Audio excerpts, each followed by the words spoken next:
much. Well, let's take a live look now at Sin City, Las Vegas, which, of course, will be pretty busy in the days ahead of Super Bowl 55, typically one of the biggest sporting events of the year, of course, for the gaming industry. Sports betting has a different look this year, though, of course, because of the pandemic. Yeah, instead of packing a casino for the big game, several states are allowing gamblers to make their wagers from the comfort of their own home. News Nation correspondent Michael Shear, you're never sure where he'll turn up. There he is on the Strip with more on what is different and what remains the same in Vegas this year. Hi, Michael.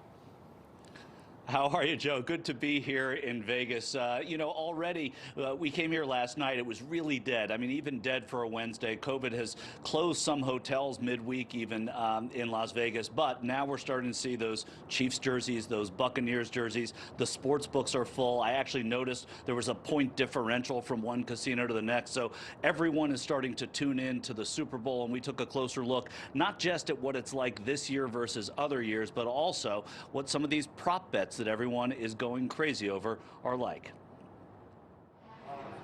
It's said that if you can't be at the Super Bowl, a Las Vegas sportsbook is the second best place to be. And in the age of COVID, you don't even have to be here to bet the game. In the trading room at William Hill, the international sportsbook operator that also partners with Caesars Palace, Nick Bogdanovich runs the show and says that what happens here doesn't just stay in Vegas anymore. West Virginia, New Jersey, compliance, up there, New Jersey, Nevada. So everyone's probably got a different state, and we got other rooms too, Delaware, Mississippi, Rhode Island, in play.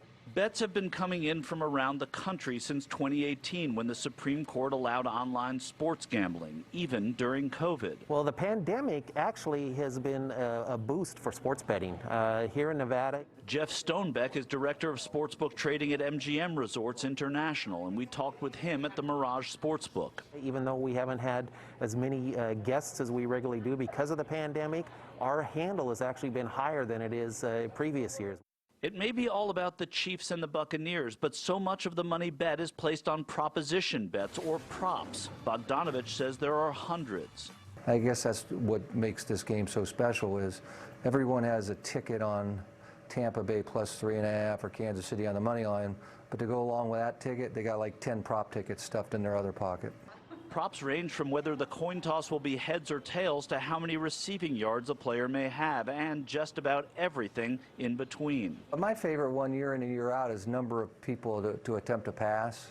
We opened 2.5 over like $1.40. Now it's 2.5 under $1.60. In other words, they think it's just going to be Mahomes and Brady. I still think there will be a trick play. Well, you've got the cross-property or cross-sport props, which are the biggest one. Like you've got Tom Brady, how many touchdown passes he's going to throw against Djokovic, and how many aces he's going to have in his match. If you think a missed field goal hit an upright, you can bet 100 to win like 350. That's a very popular one this year. This is part of what makes the Super Bowl unique. Is this game different from just any other Sunday in the football schedule? Yeah, I mean, it's just another Sunday on steroids. The steroids are the big bets, like a $2.3 million play that came into MGM Resorts. So, he had come in and said, hey, I would like to bet a couple $1 million on the Super Bowl. So we said, yeah, that's fine. That was a familiar player, but not all are. Some of these other bets, I've had people come in with a brown paper bag one time with $400,000 in it. I didn't have a brown paper bag full of cash, but I still wanted to bet the Super Bowl. Hi, I'd like $5 on the Chiefs minus 3.5 to win the Super Bowl. There it is. But since this is News Nation and we show no bias, I'd also like $5 on the Buccaneers plus 3.5 to win the Super Bowl. Fantastic. Thank you. But in the end, Vegas is still a company town. Are you pulling for the house or the player? Well, I'm always pulling for the house. The cool thing about these proposition bets, the coolest one I saw today was the total in the game minus 4.5 over how many senators will vote for the impeachment of Donald Trump. So you can bet on just about anything here in Nevada now, and it's part of the fun of being in Vegas at the Super Bowl.